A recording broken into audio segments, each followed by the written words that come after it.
Hello friends, welcome to our channel crypto with Vishal. आज के video में बात करेंगे गाइस मार्केट अपडेट्स के बारे में। इसी के साथ साथ कुछ इंपॉर्टेंट न्यूज़ अपडेट्स जो कि ETF से रिलेटेड है, शिवेरियम से रिलेटेड है, डोनाल्ड ट्रंप से रिलेटेड है फिर से, और एक इंपॉर्टेंट स्टडी हुई है क्रिप्टो की, उसके बारे में बात करेंगे। सबसे पहले एक बार न्यूज़ अपडेट्स लेते हैं, फिर हम लोग बिटकॉइन के चार्ट की तरफ आते हैं।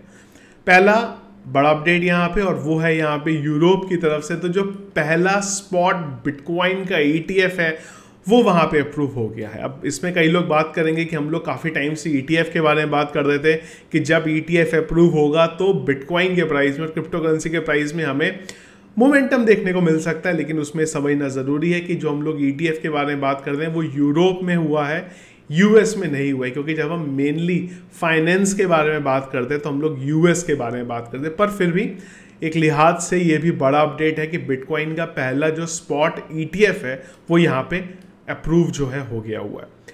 इसके अलावा एक और दूसरी चीज़ के बारे में अगर हम लोग बात करें देन अगेन वो भी यहाँ पे ETF से रिलेटेड है। हम लोग अभी तक बात कर रहे थे कि रूमर्स हैं, पर अब अपडेट आ रहे हैं एक्चुअल में कि जो ग्रे स्केल का ETF था उस पर डिलेड उसको यहाँ पे कर दिया गया हुआ है 2024 के लिए। अगर आपको याद होगा तो हम लोगों ने वीडियो में बात करी थी, जब हमने बात करी थी कि ETF आपको कोई डिसीजन उस पर आते हुए दिख सकता है, तो यही बात हुई थी कि शायद जो ETF की डिसीजन है उसको थोड़ा पोस्टपोन किया जाएगा, 2024 तक यहाँ पे किया जाएगा। तो वही बेसिकली अपडेट है। इसमें बहुत इंपॉर्टेंट चीज़ जो ध्यान में रखनी है वो ये है कि इनको डिले किया गया, और डिले होने के चांसेस थे भी, कैंसिल नहीं किया गया है। तो 2024 में अब आपको जो ग्रे स्केल के ETF है उसके बारे में वहाँ पर देखने को मिलेगा। शिवेरियम के बारे में अगर हम लोग बात करें तो शिबा के ऑफिशियल ट्वीट हैंडल ने एक ट्वीट किया है यहाँ पे जिसमें लिखा हुआ है सून बिकम्स टुमारो, और यहाँ पे बात हो रही है, जो अपडेट्स हैं वो यही है कि शिवेरियम के बारे में बात हो रही है। और शायद as per updates, as per rumours, शिवेरियम आपको बहुत जल्दी आता हुआ दिखाई दे सकता है। जो यहाँ पे डेट है वो लिखी गई है टुमारो 16 अगस्त, और टाइम अगर आप देखेंगे तो करीब हमारा शाम के 3 बजे के करीब होता है। अगेन अभी भी ऐसी चीज़ें चल रही हैं कि ये शिवेरियम है या नहीं है। कुछ अपडेट्स हैं कि ये शिवेरियम आ रहे हैं, कुछ अपडेट है कि नहीं शिवेरियम नहीं आ रहे हैं। खैर जब 3 बजेगा तो एग्जैक्टली क्या है ये तभी हमें इस बारे में यहाँ पे पता चलेगा। शिबा इनू के बारे में एक बहुत डिटेल में मैंने वीडियो किया है जहाँ पे कई लोग उसको ₹1 $1 पहुँचा रहे हैं। मैंने क्लियर कट बोला है कि ₹1 क्यों नहीं जा सकता, पूरे एक्सप्लेनेशन के साथ मैंने एक्सप्लेन करा है। तो अगर वीडियो नहीं देखा है तो ज़रूर देख लीजिएगा, वीडियो के डिस्क्रिप्शन पर आपको उसका लिंक जो है मिल जाएगा। अगला अपडेट है यहाँ पे डोनाल्ड ट्रंप से रिलेटेड। एक टाइम पे जो क्रिप्टो को स्कैम बोल रहे थे, पता अब ये चला है, नया जो डेटा निकल के आया है कि करीब करीब इनके इथीरियम वॉलेट में 2.8 मिलियन का क्रिप्टो जो है होल्ड किया गया है। पहले ये नंबर $5 लाख के करीब था, अब नंबर और ज़्यादा बढ़ गया। इसके बारे में डिटेल में क्रिप्टो इनसाइट्स जो चैनल है उस पर हम लोग बात करेंगे। जो इंटरेस्टिंग मैंने आपको यहाँ पे स्टडी बताई थी वो ये आई है कि हर 10 में से एक फीमेल इंडियन जो है वो यहाँ पे क्रिप्टो होल्ड करती है। डेटा के अकॉर्डिंग इंडिया तीसरे नंबर पे है, पहले नंबर पे वियतनाम है जहाँ पे 24% जो फीमेल है पॉपुलेशन की वो होल्ड करती हैं क्रिप्टो। इसी के साथ साथ अगर हम लोग इसको फिलीपींस की बात करें तो वहाँ पे 9.6% है, और अगर हम लोग इंडिया की बात करें तो ये नंबर 9.2% है। बहुत इंटरेस्टिंग चीज़ है जो निकल के आई है। आप लोगों का क्या ओपिनियन है मुझे बताइएगा। मुझे इसमें 2 चीज़ें लगती हैं यहाँ पे कि एक्चुअल में फीमेल्स होल्ड नहीं कर रही हैं। एक तो ऐसे बच्चे जो अंडर 18 है जो क्रिप्टो को बाय नहीं कर सकते हैं, जो एक्सचेंजेस हैं वहाँ पे रेगुलेशंस की वजह से मुझे लगता है कि वो अपनी मदर्स की आईडी जो है यूज़ करते हैं यहाँ पे KYC के लिए। साथ ही साथ मुझे लगता है ऐसे हस्बैंड भी हो सकते हैं जो टैक्स से बचने के लिए, या जो उनकी रेगुलर जॉब चल रही है उसको टैक्स के क्राइटेरिया में क्रिप्टो ना आए, शायद अपनी वाइफ के अकाउंट से जो है क्रिप्टो की ट्रेडिंग करते हो। आप लोग ज़रूर मुझे बताएगा आप लोगों का क्या ओपिनियन है। मुझे पर्सनली नहीं लगता, अगर मैं अपने आसपास जो फीमेल्स हैं उनको देखूं, कि इतने फीमेल जो हैं क्रिप्टो में इंडिया के अंदर जो है यहाँ पे इंटरेस्टेड है। आप लोग ज़रूर मुझे एक बार कमेंट बॉक्स में बताइएगा। बिटकॉइन के बारे में अगर बात करें, मार्केट का ओवरऑल अगर हम लोग सिनेरियो देखें तो मार्केट कैप 1.2% यहाँ पे डाउन है। 1.16 ट्रिलियन जो है मार्केट कैप चल रही है करेंटली। कल के दिन में 1.17 ट्रिलियन जो मार्केट कैप थी। वॉल्यूम के बारे में बात करें 18% का वॉल्यूम बढ़ा, 19% लगभग वॉल्यूम बढ़ा है।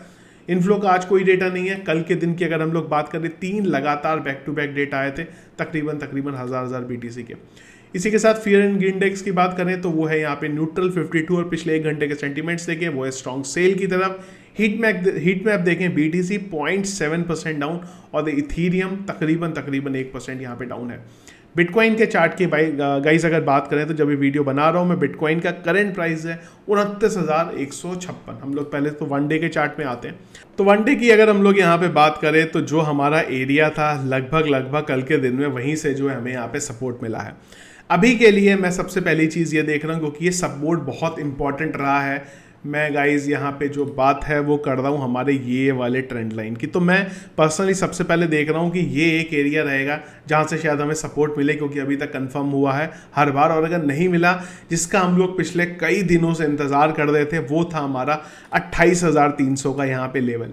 कल की वीडियो में मैंने आप लोगों को बताया था कि ये वाली जो एक ट्रेंड लाइन है, मैं थोड़ा सा चार्ट को एक बार छोटा कर देता हूँ, ये वाली ट्रेंड लाइन ने हमें दिसंबर से अब तक बार बार सपोर्ट दिया है और एक उम्मीद थी कि ये ट्रेंड लाइन हमें फिर से सपोर्ट दे दे। और उसके पीछे का सबसे बड़ा रीज़न था यहाँ पे ETF की कुछ पॉजिटिव अपडेट ETF के बारे में आ जाए, पर अब वो अपडेट भी यहाँ पे नहीं दिखाई दे रहा है। तो उम्मीद है कि शायद हम लोग जब इस लेवल को एक बार दोबारा टेस्ट करेंगे 29,000 के लेवल को, और वहाँ पे सपोर्ट मिलने के चांसेस कम लग रहे हैं, और अगर वो टूटता है तो हम लोग डायरेक्टली आ जाएंगे यहाँ पे 28,300 के लेवल पे। 28,300 के लेवल पे आने के बाद जो मैं अगली चीज़ देखूंगा वो रहेगा हमारा 200 EMA, जो कि तकरीबन 27,200-300 के नियर अबाउट जो है यहाँ पे आ रहा है।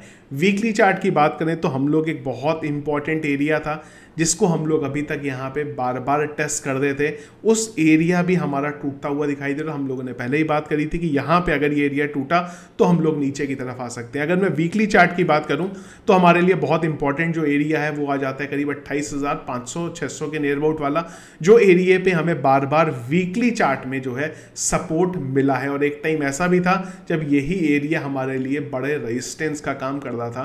तो वीकली चार्ट के हिसाब से 28,500-600 का लेवल हमारे लिए जो है बहुत इंपॉर्टेंट रहने वाले। और अगर हम लोग डेली टाइम फ्रेम की बात करते हैं तो सबसे पहले हमारे पास रहेगा यहाँ पे 29,000, चार्ट रीलोड हो गया, 29,000 का लेवल, और उसके बाद रहेगा 28,300 का लेवल जो हमें यहाँ पे देखना है। अगर मैं सेंटीमेंट की बात करूँ तो वो थोड़े फिलहाल अभी डाउन ट्रेंड की तरफ ही हमें पिछले कई दिनों से दिखाई दे रहे हैं। हम लोगों ने तब भी बात करी थी इस चीज़ के बारे में जब हम लोग करीब यहाँ पे 31,000-31,000 को टच कर रहे, तब भी हम लोगों ने बात करी थी कि एक मार्केट हमें नीचे की तरफ यहाँ पे जाता हुआ दिख सकता है। मैंने आपको अलग अलग पैटर्न्स भी हैं जो ट्विटर पे शेयर भी किए थे, उसको भी एक बार आप देख सकते हैं, तो आपको जो आइडिया है वहाँ से लग जाएगा। तो ये थे गाइस अभी तक अपडेट्स जो चल रहे हैं क्रिप्टो मार्केट के अंदर। इसके अलावा अगर कुछ और दिन भर रहा जिसको हमें डिस्कस करना होगा तो वो डिस्कस करें टेलीग्राम चैनल पे, जिसके लिए अगर आप लोगों ने अभी तक टेलीग्राम का चैनल ज्वाइन नहीं किया तो ज्वाइन करिएगा, लिंक वीडियो के डिस्क्रिप्शन में जाएगा। इस वीडियो पसंद आया आपको, इसको लाइक और शेयर जरूर कीजिएगा। चैनल में अगर आप नए हैं, फर्स्ट टाइम वीडियो देखने, जरूर चैनल को सब्सक्राइब कर लीजिएगा, और ये स्टडी के बारे में आप लोगों का क्या ओपिनियन है जरूर मुझे एक बार कमेंट बॉक्स में बताइएगा। Thank you friends.